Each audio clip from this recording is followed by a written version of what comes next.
Pessoal, finalmente estou de volta depois de mais de 2 meses afastado dos nossos vídeos, podcasts, blogs, próprio curso online de medicina baseada em evidência, que ele é assincrônico, mas nossas atividades internas diminuíram. Estou de volta. Agradeço aos amigos por terem mandado mensagens perguntando se estava tudo bem comigo. Na realidade, me mudei de Baltimore para Atlanta, né, numa nova desafio profissional aqui na Escola de Saúde Pública da Emory University e continuo muito ligado ao Brasil, na Escola Baiana de Medicina e Saúde Pública, remotamente, porém altamente envolvido. Portanto, minha presença brasileira continua forte, mas precisei de um tempo afastado só para me organizar a vida, né? Porque é difícil a gente conciliar essas duas vidas paralelas, Brasil e Estados Unidos. E os amigos sempre perguntando: cadê você? Se está tudo bem? Se precisa de alguma ajuda? Então eu agradeço a todo mundo.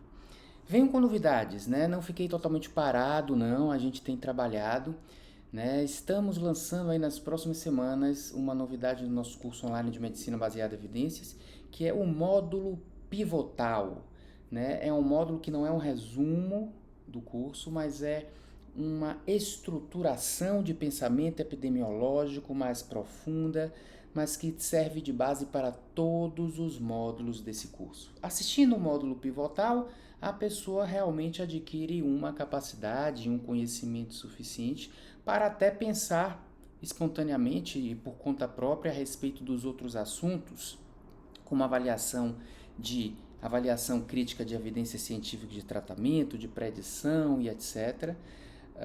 Assim como o raciocínio clínico, esse módulo pivotal permite isso, mas ele tem uma originalidade da maneira de colocar as coisas que não é um mero resumo dos outros. Então eu estou bastante animado com esse módulo pivotal, que ele tem alguns blocos dentro dele, em torno mais ou menos alguma coisa como de 20 a 30 aulas, mas que trazem realmente uma base epidemiológica e também uma base de processo de raciocínio clínico bem diferenciada, mostrando a nossa evolução do nosso curso online de medicina baseada em evidências. Estamos lançando isso daqui a algumas semanas e essa nova versão vem também com o módulo de inferência estatística, que é um módulo que não estamos ensinando ainda a fazer códigos estatísticos, porque isso aí seria realmente assunto de um outro curso específico mais voltado para isso, mas ele deriva também do meu curso de epidemiologia quantitativa na Escola Baiana de Medicina na pós-graduação, onde a gente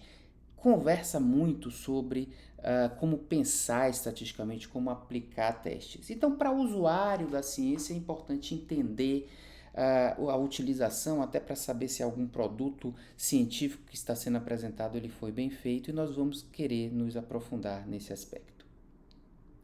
Uma outra novidade é que daqui para o final do ano a gente está lançando um outro curso online, que é o curso de inferência científica. Esse é o curso para o produtor de ciências. Vocês sabem que o nosso curso de medicina baseada em evidência é para o usuário da ciência, quem quer pensar cientificamente no processo de decisão, ok? Mas com o tempo eu passei senti a necessidade de oferecer um produto que se assemelha com a nossa abordagem na pós-graduação, onde a gente treina estrito sensu cientistas. E esse é esse curso, bastante diferente do que existe por aí, e que é um curso mais que se aproxima da inferência causal, da inferência preditiva, o que eu costumo dizer, inferência científica, de uma maneira bastante, eu diria, aprofundada e reconhecendo as nuances dessas questões devidamente. É um curso amplo, grande, e que a gente vai conversar sobre isso. Bem, isso aí é só para mostrar a vocês que eu não estou parado, mas o tema do vídeo de hoje já é um tema que é uma das aulas, por exemplo, do módulo de inferência estatística que nós estamos lançando no curso online. O que eu não comentei é que esse módulo de inferência estatística ele vai ser meio que criado, as aulas vão se acumulando com o tempo e a gente vai discutindo as coisas, diferente do módulo pivotal que já está tudo pronto. Mas fazendo já uma aula interessante, importante, sobre essa questão do pensamento estatístico, Eu vou trazer aqui de novo uma discussão que eu já abordei antigamente no blog, que é do que se trata um intervalo de confiança. Na realidade, o título desse vídeo, ele é do que não se trata o intervalo de confiança. Porque o intervalo de confiança sabemos que é uma medida de incerteza de uma estimativa em um determinado estudo. Pode ser um estudo descritivo, que está reconhecendo a incerteza da descrição, ou incerteza em relação a medidas de associação, como um risco relativo, um hazard ratio, um odds ratio. A gente pode estar trazendo a incerteza em relação à força de associação, de exposição e desfecho. Então, essa questão do que significa o intervalo de confiança, eu acho que a gente até, do ponto de vista que significa imprecisão, que os estudos são imprecisos porque são amostras e não população, é uma questão que eu acho que já está bem consolidada na nossa discussão. Eu queria usar a questão do intervalo de confiança para apresentar o paradigma frequentista e por que existe o paradigma frequentista em ciência. Não é simplesmente para ser uma técnica de cálculo de valor de P, o intervalo de confiança. O paradigma frequentista existe porque ele descreve uma verdade a respeito de estudos. E é isso que eu vou explicar ao conversar sobre o intervalo de confiança. Eu vou dar algumas definições, primeiro do intervalo de confiança, do que não é, né? E depois eu vou explicar de onde vem o intervalo de confiança e o que é essa questão. Uma definição que as pessoas falam do intervalo de confiança, e vamos tentar exemplificar aqui, ok? Eu estou tentando descrever uma medida de associação, ok? Digamos que eu esteja aí no ensaio clínico e eu estou querendo descrever o benefício de uma medicação em relação ao grupo placebo, e eu digo que o risco relativo é 0,80, significando 20% de redução relativa de risco. Ou eu estou num estudo de causalidade, mostrando que um fator de risco aumenta, causa dano, e o risco relativo naquele estudo de coorte é 1,8, mostrando que aumenta em 80, a exposição àquele fator aumenta em 80%. A probabilidade de um indivíduo ficar doente, né? Então vamos pegar esse exemplo aí, ok? É um fator de risco, é 1,8 de risco relativo, um aumento de 80%, ou seja, 1,8 vezes probabilidade de doença. O exposto tem 1,8 vezes mais doença do que o não exposto. E esse 1,8 é uma estimativa do seu estudo. Ok. Qual é a primeira definição de um intervalo de confiança que se usa muito? É que a verdade tem 95% de probabilidade de estar dentro desse intervalo de confiança, ok? Então a gente está lidando com o intervalo de confiança porque a gente está preocupado com o erro aleatório. E a pergunta é, será que esse 1,8 é verdadeiro ou houve erro aleatório nessa medida do intervalo de confiança? Primeira definição que as pessoas usam é que, ok, eu estou dando um intervalo de confiança aqui que vai de, digamos, ok, ele é 1,8, a medida pontual, e vai de 1,4 a 2, ok? Isso significa que a medida verdadeira tem 95% de probabilidade de estar entre 1,4 e 2. Isso não é uma definição correta, porque a verdade não pode estar em algum lugar. A verdade é um ponto fixo. Bem verdade que a gente não conhece em absoluto a verdade. Mas a medida verdadeira, que é o que se chama de estimande, é um ponto fixo. E o que eu estou fazendo é um estimate, é uma medida, a estimativa da verdade. Então, o que muda na realidade, onde pode estar para um lado ou para o outro, é a sua estimativa. A verdade, o estimande, é um ponto fixo. Então, não podemos dizer que tem 95% de probabilidade de a verdade estar ali dentro. Ela é fixa.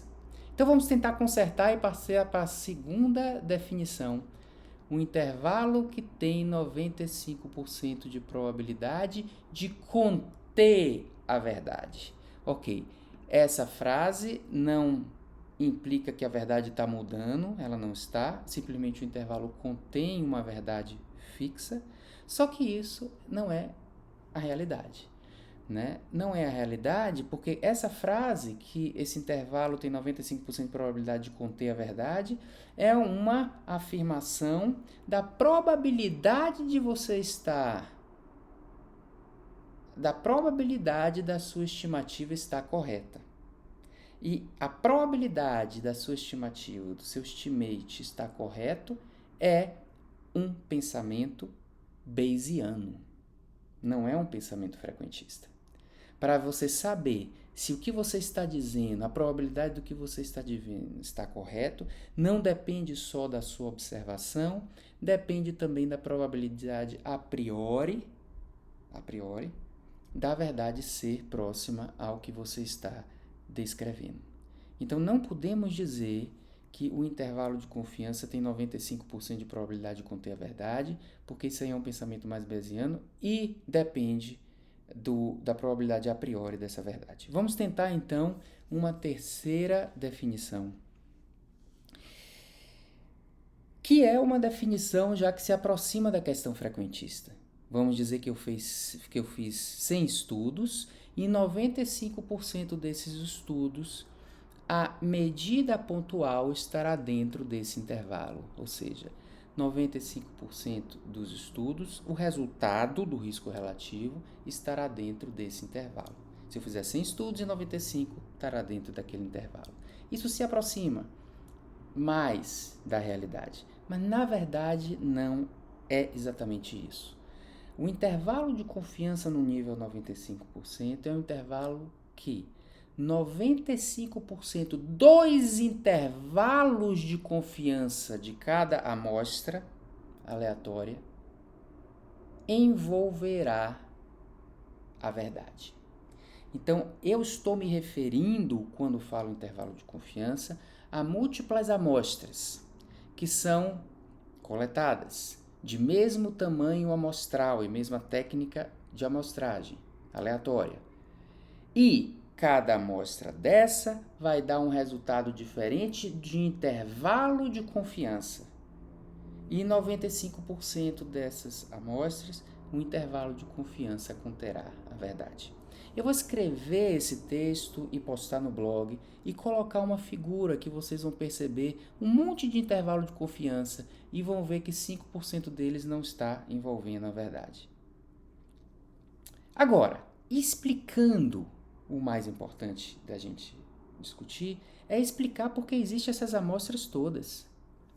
Por que eu estou falando de muitos estudos e não estou falando de um único estudo?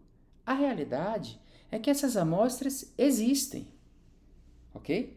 E o que a gente faz com o estudo é selecionar apenas uma das múltiplas amostras possíveis que existem no universo. Por exemplo, se eu tiver uma população, gente, uma população de 20 pessoas, vamos supor que a população é 20 pessoas, uma doença rara, e eu vou pegar uma amostra de 5 dessas 20 pessoas, as combinações de 5 pessoas diferentes resultam na possibilidade de 15 mil amostras. Eu acabei de fazer isso por análise combinatória. Escolhendo 5 de 20, as combinações podem dar 15 mil amostras diferentes. Imagine se você tem uma cidade de Salvador com 3 milhões de pessoas e eu vou pegar para descrever alguma associação ou alguma medida descritiva uma amostra de 10 mil em 3 milhões. O número de amostras possíveis é 10 elevado a 29. Então, essas amostras existem. São as combinações de diferentes pessoas que podem fazer uma amostra aleatória selecionada. E na hora que você selecionou uma de forma aleatória, a natureza escolheu aquela e te deu. E essas amostras têm resultados diferentes. A sua amostra específica, ela, mesmo que seja grande, ela pode ser uma das amostras no extremo da probabilidade e que está apresentando um resultado totalmente errado. O seu intervalo de confiança desse estudo, ele não vai envolver a verdade, porque ele é extremo. A gente não tem como saber com um estudo só, porque a gente não sabe a verdade, o que a gente sabe é da nossa a amostra apenas. Então isso traz, o pensamento frequentista traz a ideia de que há uma frequência grande de amostras. Existe, isso não é só teórico não. Eu acabei de calcular quantas possíveis combinações pode existir de pessoas ou de observações. Existem e a gente tem que ter consciência de quando a gente seleciona uma amostra, mesmo grande, a gente está selecionando apenas uma de muitas amostras possíveis.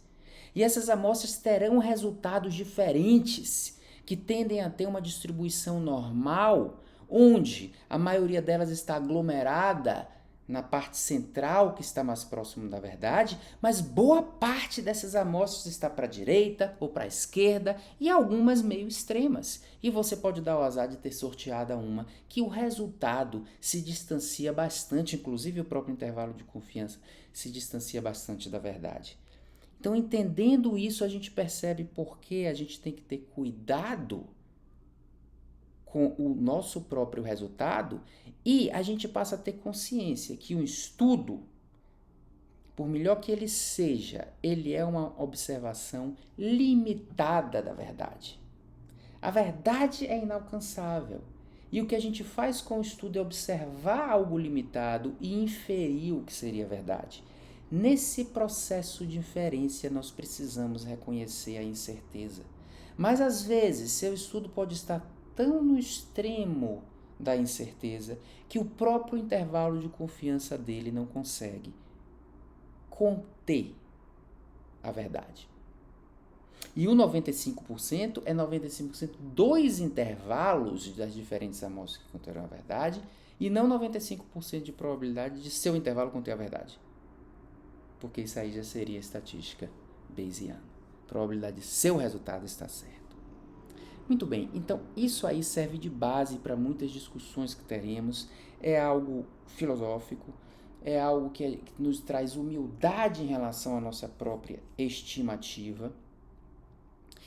E, para concluir, eu vou falar uma coisa. Vocês sabem que, não no centro exatamente de um intervalo, se a medida de associação é multiplicativa, a medida pontual não está no centro, né, do intervalo. Existe uma certa assimetria, mas é dito que a medida pontual, esse 1,8 aí que eu falei, que é a medida pontual desse intervalo de confiança que eu inventei 1,4 para 2, esse 1,8 é a medida pontual, isso é dito que essa é a medida mais provável, é verdade.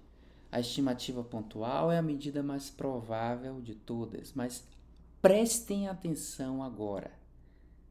A estimativa pontual é improvável de ser verdade. Quando a gente diz que uma estimativa pontual dentro de um intervalo de confiança é a mais provável, na verdade seria melhor utilizar a seguinte frase: a estimativa pontual é a menos improvável. Porque são tantas as possibilidades de resultados que, se você considerar aquela estimativa pontual versus todas as outras possibilidades, ela, embora seja menos improvável, ela é improvável de ser verdade. E isso é muito importante da gente entender. Quando a gente vê um estudo, mesmo um estudo grande, e que tem uma medida pontual dentro de um intervalo de confiança, a verdade provavelmente não é aquela medida pontual. E eu vou dizer mais, isso aí vai ser até tema de um outro vídeo para explicar melhor. Quando você aumenta o tamanho amostral, passa a ver tantas possibilidades a mais de combinação de resultados, que a medida pontual se torna menos provável de ser verdadeira em estudos de grande tamanho amostral. O que é que o grande tamanho amostral nos traz? Um intervalo de confiança mais estreito e a probabilidade menor de cometer grandes erros. Não quer dizer que a medida pontual ela aumenta a probabilidade de estar certa. Tudo isso remete a gente a entender que existe uma medida pontual que é a menos improvável, mas a gente deve estar de olho muito mais no intervalo de confiança do que em medida pontual.